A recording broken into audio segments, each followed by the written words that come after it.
ज़्यादा कोरोना बढ़ गया है और उसी के मद्देनज़र पिछले हफ्ते हम लोगों ने 6 दिन का लॉकडाउन लगाया था, जो कि कल सुबह 5 बजे ख़त्म हो रहा है। जिस तरह से तेज़ी से केसेस बढ़ रहे हैं दिल्ली के अंदर, उसको देखते हुए ये लॉकडाउन लगाना बहुत ज़रूरी हो गया था।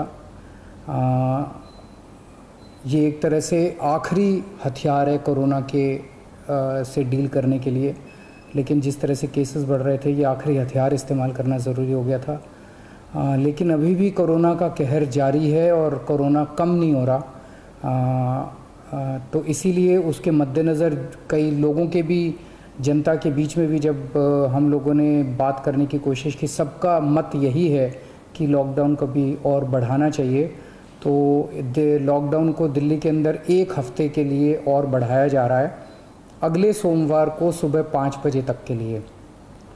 इस दौरान हमने देखा, लॉकडाउन के दौरान की संक्रमण दर, पॉजिटिविटी रेट जिसको कहते हैं, ये लगभग 36-37% तक पहुंच गई। आज तक इतनी संक्रमण दर हमने दिल्ली में तो नहीं देखी, बाकी दुनिया भर में हो सकता हुई हो कहीं पे, लेकिन 36-37% तक संक्रमण दर पहुंच गई। पिछले 1-2 दिन से थोड़ी सी कम हुई है, आज 30 के नीचे आई है, 29 पॉइंट कुछ आई है। मैं ये नहीं कह रहा कि कोरोना ख़त्म होने की दिशा में जा रहा है, लेकिन ये अभी तथ्य हैं, अभी और कुछ दिन देखना पड़ेगा। हो सकता है बढ़ जाए, हो सकता है कम हो, लेकिन हम भगवान से प्रार्थना करते हैं कि कोरोना से हम लोगों को मुक्ति मिले।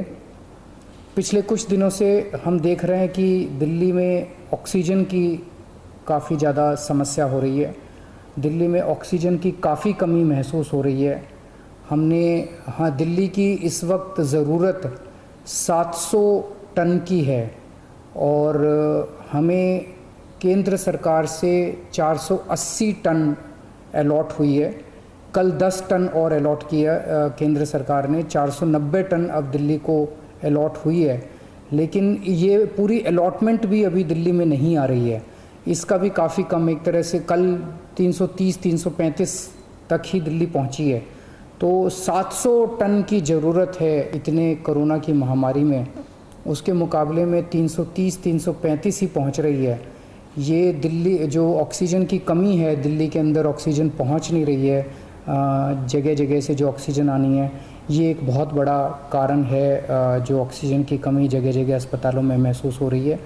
लेकिन हमारे ऑफिसर्स, हमारे सभी मंत्रीगण, हमारे सभी लोग रात भर पिछले कुछ दिनों में, जब से ऑक्सीजन की कमी हुई है, एक अस्पताल जहाँ जहाँ कमी है वहाँ सप्लायर से, मैन्युफैक्चरर से, ट्रक ड्राइवर से जो लेके आ रहा है उससे फ़ोन कर के कोशिश कर रहे हैं कि समय पे अस्पताल में पहुँचे।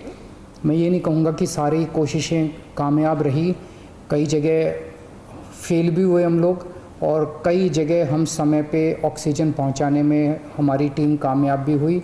तो सबसे पहले तो मैं उनको जो रात भर काम करके और अस्पतालों तक ऑक्सीजन पहुंचाने की जो लोग भी कोशिश कर रहे हैं, उन सबका मैं धन्यवाद करना चाहता हूं कि इतने मुश्किल समय में इतनी मेहनत कर रहे हैं।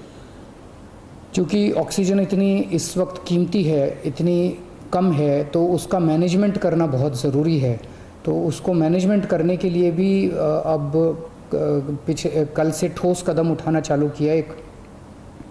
हमने एक वो पोर्टल टाइप बनाया है और ऑर्डर जारी कर दिए गए हैं, जिसमें हर 2-2 घंटे में मैन्युफैक्चरर से लेके और अस्पताल तक, एंड यूज़र तक, हर एक को 2-2 घंटे के अंदर अपनी ऑक्सीजन की पोजीशन बतानी पड़ेगी।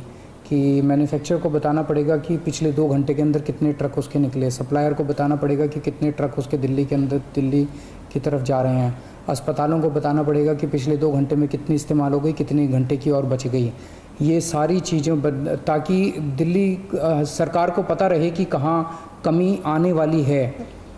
तो इसके अलावा केंद्र सरकार से काफ़ी सहयोग मिल रहा है। कल भी पूरा दिन केंद्र सरकार के अलग अलग मंत्रालयों के साथ हमारे ऑफिसर्स की टीम बैठी रही और दोनों टीमें, केंद्र सरकार और दिल्ली सरकार, अच्छे से मिलके काम कर रही हैं और कोशिश की जा रही है कि जो भी सप्लाईज़ आने में दिक्कत हो रही है उन दिक्कतों को दूर किया जा सके। और मैं समझता हूँ कि आने वाले कुछ दिनों के अंदर ये बहुत ज़्यादा अफरा तफरी का जो आलम है ये ठीक हो जाना चाहिए। कल हम पूरी कोशिश कर रहे हैं कि जहाँ से भी, और केंद्र सरकार से तो मदद मिल रही है, और भी जहाँ से भी हम लोगों को ऑक्सीजन मिल सके, ऑक्सीजन के टैंकर मिल सके, पूरे देश से, दुनिया भर से हम पूरी कोशिश कर रहे हैं। कल देश के सभी मुख्यमंत्रियों को मैंने चिट्ठी लिखी है कि अगर आपके यहाँ, आपके राज्य में, गवर्नमेंट में या किसी कंपनी में कोई ऑक्सीजन की पॉसिबिलिटी हो तो हमें ऑक्सीजन मुहैया कराइए, ऑक्सीजन टैंकर मुहैया कराइए। कुछ एक राज्यों के साथ बातचीत भी शुरू हुई है, जब भी कुछ कॉन्क्रीट नतीजे आएंगे मैं आपको ज़रूर बताऊंगा।